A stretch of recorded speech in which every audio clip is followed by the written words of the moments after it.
Press one button, walk away. 20 minutes later, the rice is hot, fluffy, and never burned. The machine never tasted it. It never watched a clock. Yet it stopped at exactly the right moment.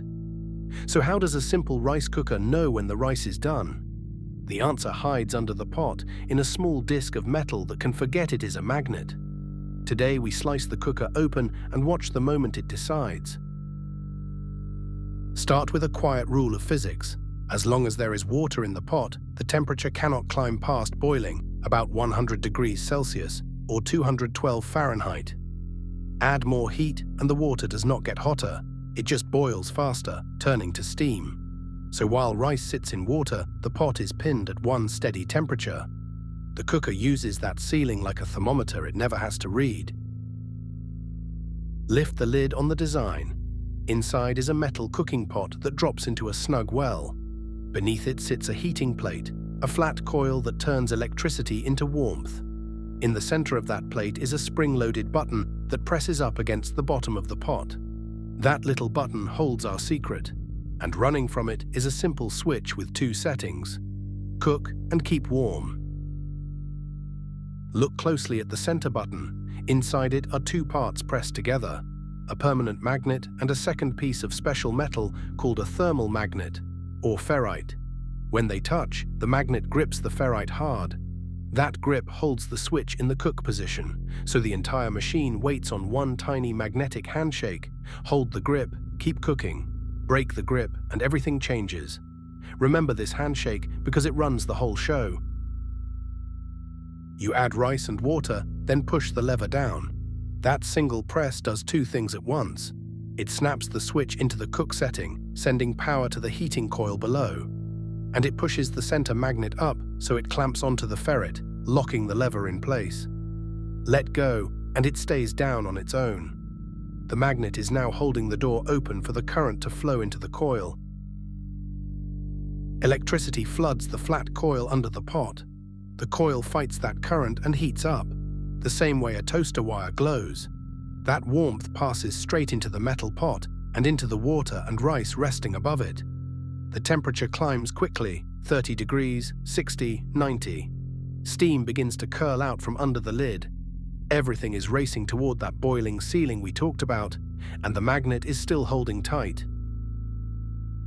The water reaches a boil and then stops climbing. This is the key moment. No matter how hard the coil pushes, the water stays at 100 degrees Celsius. The extra energy goes into making steam, not raising the heat. So the bottom of the pot, the button, and the magnet all sit at that same steady temperature. The cooker holds here, patiently, for as long as liquid water remains inside the pot. Now the rice does its slow work. Each grain soaks up hot water, swelling and softening, minute after minute.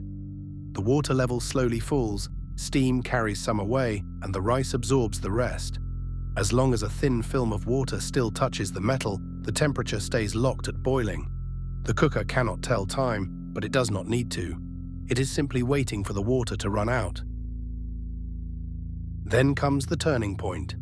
The last of the free water vanishes, soaked into the rice or carried off as steam.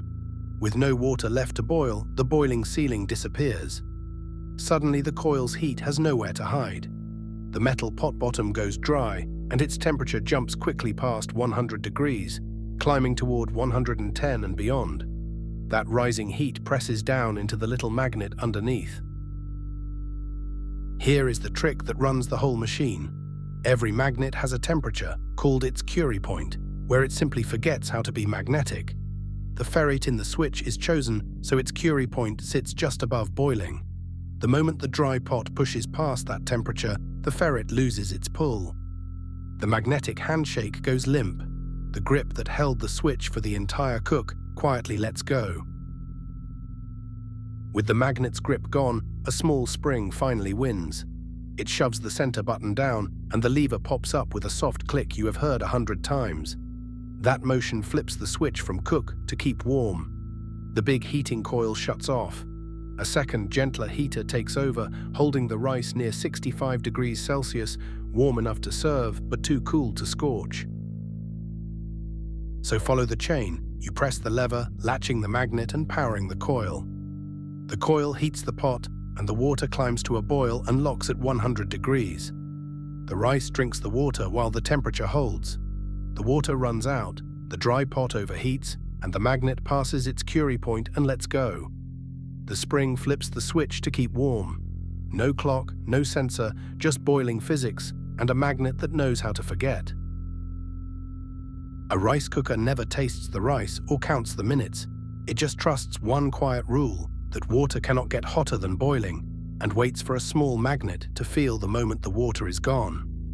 One physics trick, one clever switch, and dinner is done. The next time you hear that soft click from the kitchen, you will know exactly what just let go.